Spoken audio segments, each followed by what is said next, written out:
भारत का इतिहास कभी स्याही का गुलाम नहीं रहा। भारत का इतिहास स्याही से नहीं बल्कि वीरों के शोणित और तलवारों से लिखा गया है। इतिहास इस बात का साक्षी है कि हमने कभी भी आक्रांताओं के सामने समर्पण नहीं किया है, और इतिहास इस बात का भी साक्षी है कि हमने कभी किसी पर युद्ध नहीं थोपा है। स्वर्ण सुंदरी के लोभी विदेशी जब जब भारत की ओर बढ़े, हमारे वीरों ने उनका स्वागत लपलपाती तलवारों से किया है। दुर्भाग्यवश यदि आक्रांताओं ने युद्ध क्षेत्र में तलवारों को जीत भी लिया और भारतीय के वीर हर हर महादेव उद्घोष करते हुए इस धरती पर बलिदान भी हो गए, तो राजमहिषी और वीरांगनाओं ने भी कभी दुश्मन के साथ समझौते नहीं किए, अपितु जय जयकार और हर हर के नारों के साथ जोहर की आग का वर्ण कर अपने कुल और देश के स्वाभिमान की रक्षा की। मध्ययुगीन इतिहास में चंदेरी का जौहर अब तक के इतिहास का सबसे विशाल जौहर माना गया है। बाबर ने खानवा के युद्ध में राणा सांगा को परास्त कर हिंदुओं के शक्ति केंद्र चंदेरी की ओर अपनी लश्कर समेत कूच किया, तो खानवा में बाबर की ताकत का सामना कर चुके मेदिनी राय खंगार और उनके वीरों ने झुकना कैसे जौहर के बारे में जानेंगे, जिसे सुनकर जिसे देखकर आपका खून खौल उठेगा। बात है 27 जनवरी 1528 की रात्रि का। अंतिम प्रहर, समूची प्रकृति सोई पड़ी थी। भोर होने में एक पहर शेष था। यकायक रणतुर्य बज उठे। सुरक्षा चौकियों से सावधान होने के संकेत मिलने लगे। दुर्ग के प्रहरियों ने रणतुर्य बजाकर सजग होने का संदेश दोहराया तथा उत्तर दिशा से धूल का बवंडर चंदेरी की ओर बढ़ता चला आ रहा था। कुछ ही समय में धूल और लाली के मिश्रण से चंदेरी नगर को ढक लिया। महाराज मेदिनी राय परिहार ने चारों ओर दृष्टि डाली, तब पता चला कि चंदेरी नगर चारों ओर से बाबर की तोपों से लय सेना द्वारा घेरा जा चुका है। तभी भागता हुआ प्रहरी आया। महाराज की जय हो। तुर्क सैनिक एक पत्र लेकर गया है। महाराज मेदिनी राय ने पत्र पढ़ा। मेदिनी राय, मेरी दिली ख्वाहिश है कि मुल्क में ज्यादा खून खराबा ना हो और मुल्क में अल्लाह और ईमान की सल्तनत कायम हो जाए। काफिरों का सूर्य अस्त हो चुका है। इसके लिए तुमसे दोस्ती का हाथ बढ़ाता हूं। तुम आकर मेरी गुलामी कबूल कर लो और राणा सांगा का साथ छोड़ दो। तुम्हें सोचने और समझने के लिए एक दिन का वक्त दे सकता हूं। इससे ज्यादा रियायत की उम्मीद न करना। आखिरी अंजाम क्या होगा यह तो तुम खानवा में देख ही चुके हो। समय रहते समझ जाना काबिलियत ही निशानी है। लेकिन मुझे सख्त अफसोस है कि हिंद के क्षत्रियों में जोश ही बहुत है, होश की बहुत कमी है। लेकिन तुमसे उम्मीद है कि तुम होशो हवास से काम लेकर एक मिसाल कायम करके मेरी गुलामी कबूल कर लोगे। काबुल से लेकर बेतवा तक के मालिक से दोस्ती करने का तुम्हारा रुतबा बढ़ेगा, न कि घटेगा। बड़ों की दोस्ती हमेशा फायदेमंद रहती है। अब अपनी अक्ल से काम लेना, अपनी औकात को भी नजरअंदाज न करना। मैं भी तुम्हारी दोस्ती पर फक्र करूंगा। शहनशाह बाबर। इस भावी युद्ध की सूचना राणा सांगा को भेजी जा चुकी थी, परंतु बाबर का सौभाग्य कही कि राणा सांगा इस युद्ध में भाग नहीं ले सके। बल्कि ठीक इसी समय एक प्रहरी तुर्क वेश में राणा सांगा का पत्र लेकर आया। महाराज की जय हो। पत्र हाथ में देते हुए महाराज मेदिनी राय ने पत्र खोला और पढ़ना आरंभ किया।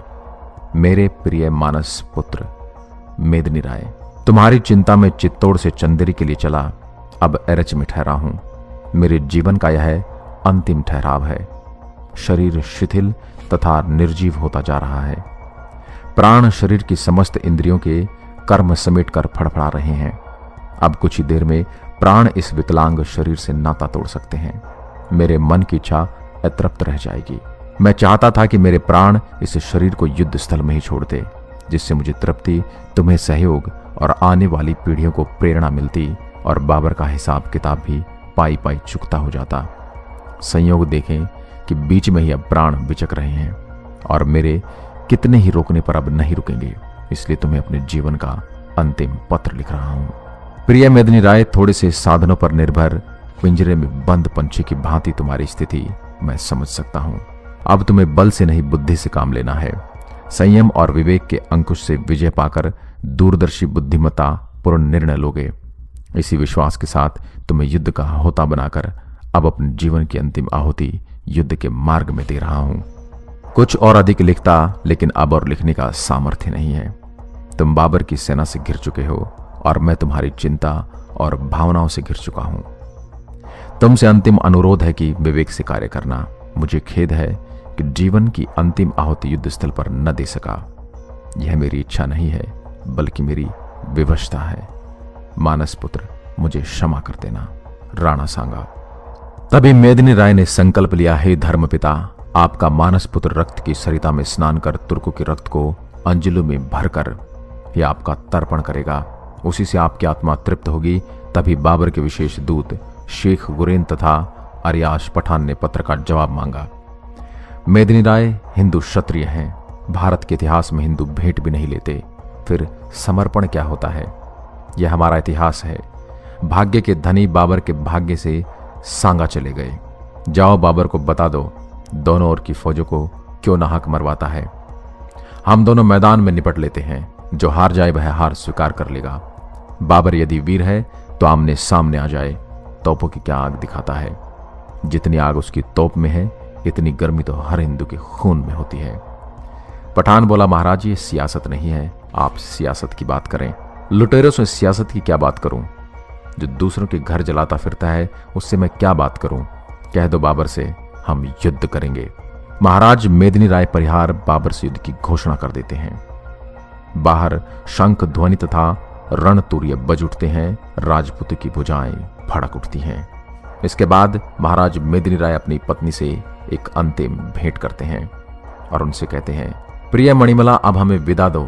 हो सकता है यह हमारे जीवन का अंतिम मिलन और अंतिम विदाई हो। इस पर महारानी ने कहा, आर्य पुत्र, कौन सी शक्ति है संसार में भारतीय नारी के सुहाग को मिटा सकती है? हाँ, इतना अवश्य माना जा सकता है कि हमारा आधा अंग युद्ध की ओर जा रहा है। यदि वह रणचंडी का प्रिय हो गया तो अविलंब यह दूसरा अंग भी अग्नि में भस्म होकर आधे अंग से जा मिलेगा। फिर आप कैसे कह सकते हैं कि हमारा अंतिम मिलन है? महारानी मणिमला ने आरती उतारी। महाराज अश्वरूढ़ होकर सेना के मध्य पहुंचकर बोले, बंधुओं, संसार में अपना सोचा कभी पूरा नहीं होता। इस युद्ध के लिए मैंने और महावीर राणा सांगा ने निश्चय किया था कि बाबर को चंदेरी और बेतवा के बीच रोककर हमेशा के लिए समाप्त कर देंगे, पर ऐसा हो न सका। हमारे दुर्भाग्य से राणा सांगा हमें छोड़कर चले गए। बंधुओं, पराधीनता के राज्य का यश वैभव है, त्याज्य और कलंक की कालिमा में लिपटे हुए सुख हैं। क्षणिक सुख के लिए हम अपनी जाति, धर्म और देश की प्रतिष्ठा को गिरवी नहीं रख सकते। जीवन मरण तो ईश्वर के हाथ है, हम उसे रोक नहीं सकते। जब मरना निश्चित है तब मरने पर भी अमर पद मिल सके, ऐसी मौत तो मातृभूमि के लिए उत्सर्ग करने से ही मिलती है। तो आओ चले महाकाल के चरणों में अमर पद प्राप्त करें। यहां पर हमारे लिए जानना बहुत ही आवश्यक है, क्योंकि यह सेना पहली बार तोपों का सामना कर रही थी और इसीलिए महाराज मेदिनी राय ने इसे शाका युद्ध की संज्ञा दी थी। वो जानते थे कि इस युद्ध में हम मरेंगे या मारेंगे। दोनों सेनाएं आमने सामने हर हर महादेव के जयघोष के साथ हिंदू प्राणों को भूलकर, शरीर की ममता को भेंटकर मौत का खुला आलिंगन करने के लिए मचल मचल कर तुर्क सेना पर अप्रतिम साहस के साथ टूट पड़े। भले ही हिंदू सेना का संख्या बल कम था, पर पहले ही हमले में तुर्क सेना के अग्रिम पंक्ति के सैनिक काट डाले गए। सेनापति महमूद गाजी के उकसाने पर भी तुर्क सेना पीछे हटने लगी। इस युद्ध में बुंदेलखंड के राव, सामंत और लड़ाकू वीर हिंदू युद्ध के आमंत्रण पर स्वेच्छा से मातृभूमि पर प्राणोत्सर्ग करने आ पहुंचे। महाराज मेदिनी राय ने हुंकार भरते हुए चामुंडा का जयकारा लगाया। हिंदू सेना वीरता और बलिदान के लिए उभार पर आ गई। अब तो तुर्क सेना में त्राही त्राही मच गई थी। खानवा और पानीपत का विजेता बाबर भी हिंदुओं के विकट युद्ध से भयभीत हो गया। इस विषम परिस्थिति को आंक कर पीछे हट गया और खच्चर गाड़ियों पर लदी तोपों को आगे बढ़ा दिया गया तथा घुड़सवार सैनिकों को दाएं तथा बाएं से आक्रमण का हुक्म दिया गया। मानव भेड़िए सिंहों को घेरने की कोशिश कर रहे हैं। युद्ध के नवीन संचालन से सिंहों की गति अवरुद्ध हो गई। तोपों की मार से चीख चिल्लाहट बढ़ी तो बढ़ती ही गई। हिंदुओं की आधी सेना तुर्कों की चौगुनी सेना को मारकर वीरगति को प्राप्त हो चुकी थी। संध्या हो चुकी थी।